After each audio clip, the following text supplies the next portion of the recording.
Hello everyone, it's Christine here and I'm back for our stitch along. So can anyone guess what stitch we are moving on to this time? It is the couching stitch. So couching is great for working outlines or doing lettering.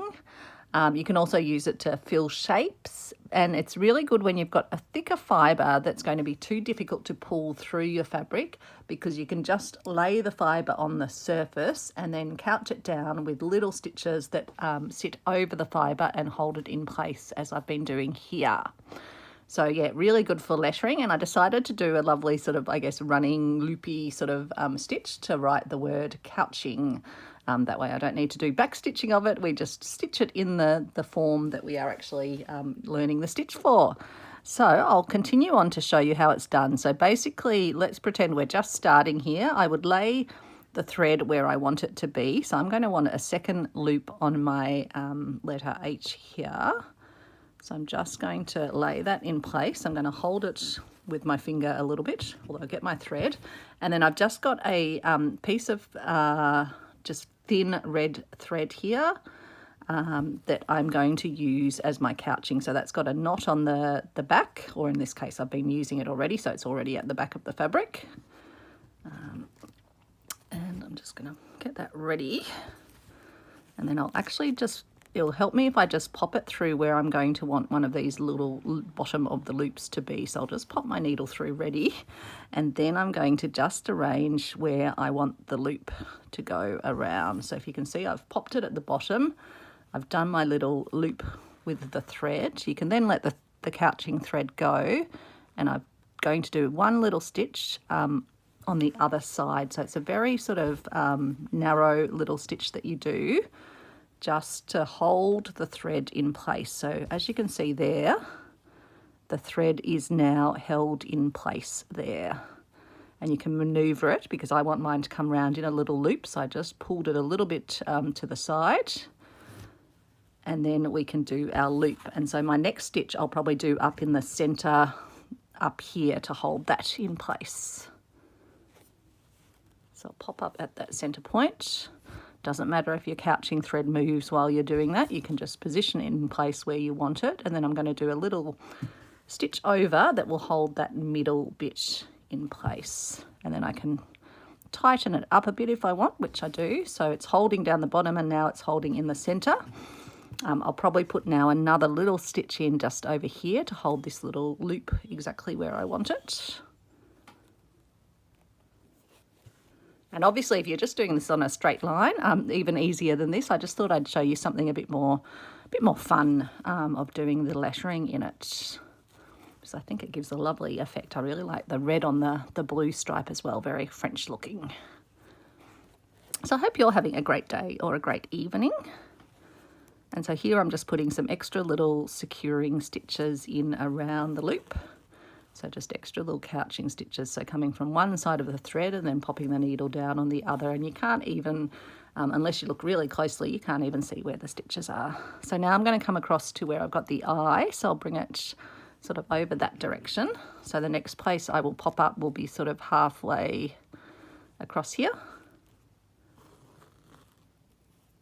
And then just pop down virtually right next to where the stitch is, because you almost want that stitch to kind of just be sitting underneath where the thread is. And then I'll come to the top of my eye. So I'll just move the thread out of the way while I do that, so I don't skewer, because you don't want to skewer your thread. You just want to be, in a sense, wrapping it with a tiny little stitch. So we'll get that there, and then we'll work out how we want our eye. Will we just come down? Probably just come down to our eye, I think, like that. So I just hold that in place. This is how you'd work a straight line.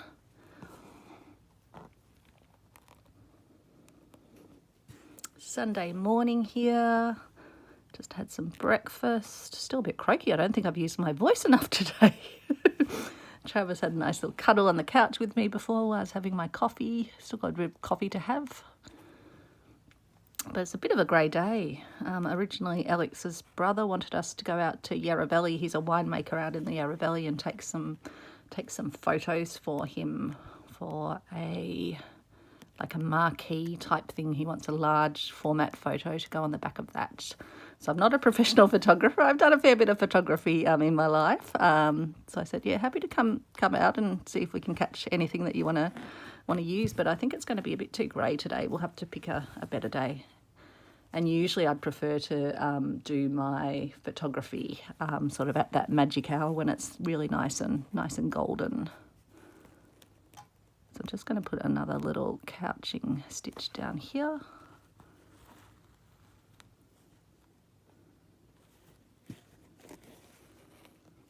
Okay, so now we're going to bring it round to make the N. So again, I'll put a little stitch in the bottom of the N here. Let's just get rid of that Travis hair that's hiding out on the surface. Might be a matte hair as well, I'm not sure. It looks more like a Travis hair.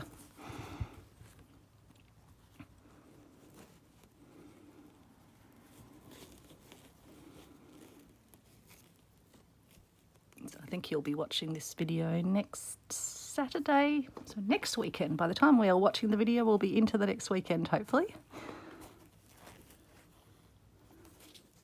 I like to get the week's videos made on the weekend, just so that life doesn't get in the way.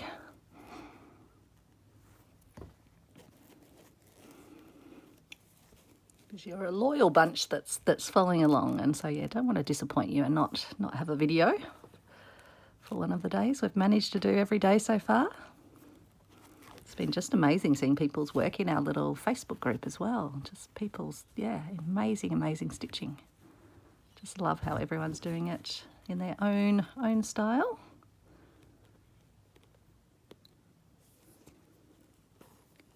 It is fun playing with your different sort of threads and fibres. It's a really great way to experiment.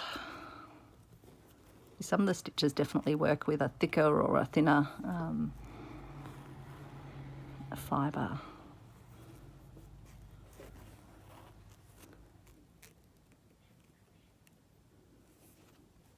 So yeah, when you're running on a straight, you just hold the couching thread with your finger. It's a bit harder when you're doing those curvy bits. You sometimes have to put your stitch in first and then sort of position your thread where you need it.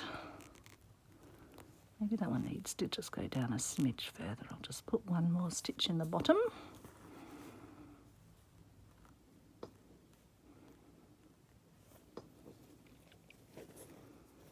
Okay, so now we arrange it up this way.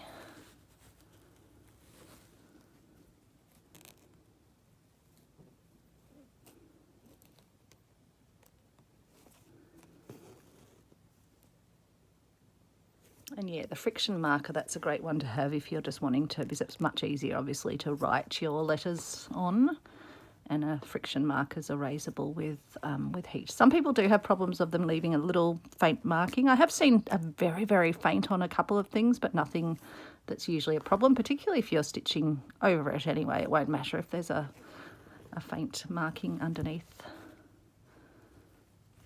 But it's probably worth testing on a piece if it's a really important piece. Now, how are we going to do our G? So we need to get, maybe we'll need to do a loop for the top and then come around. How would that work if we come over there? Yep, that's how we'll have to do it.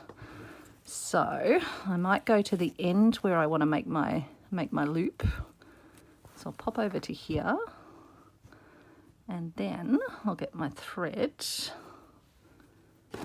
and try and not get lots. I always have little bits of thread on my desk.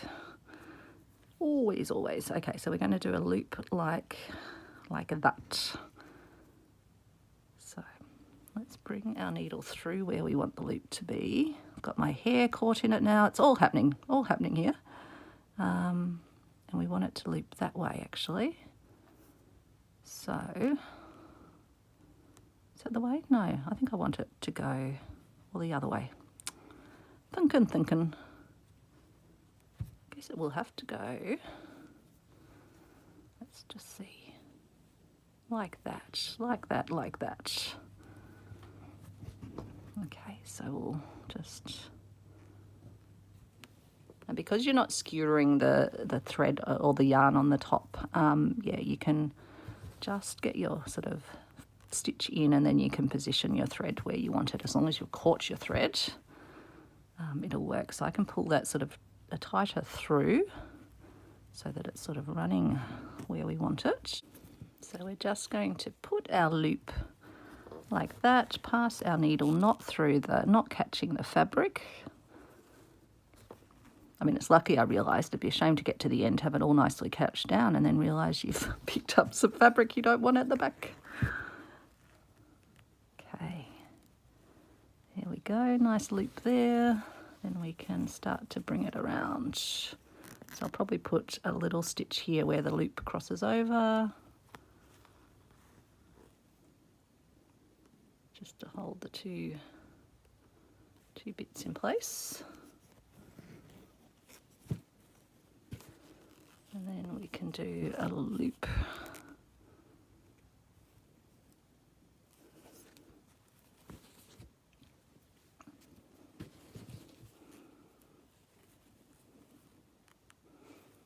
Do a loop down here.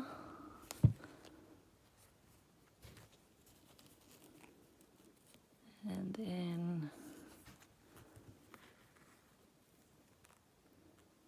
a loop at the bottom.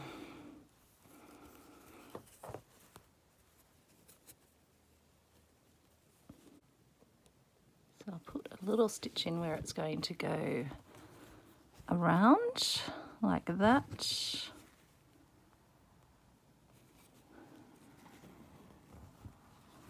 And then we'll just need to take it down to make the G. So maybe a little loop at the top of that little strokey bit. Let's pop the needle through there. Just bring my thread around.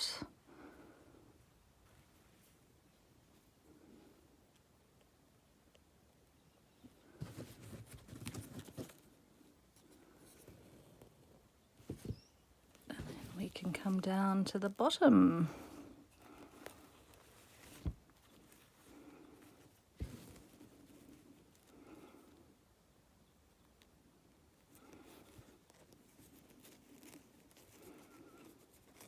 My needle's being very naughty. It keeps wanting to skewer that fabric at the side. And then I'll probably make that one just so it's a tiny bit less loopy. I might just make them sit a little bit closer to each other by putting just a little stitch across.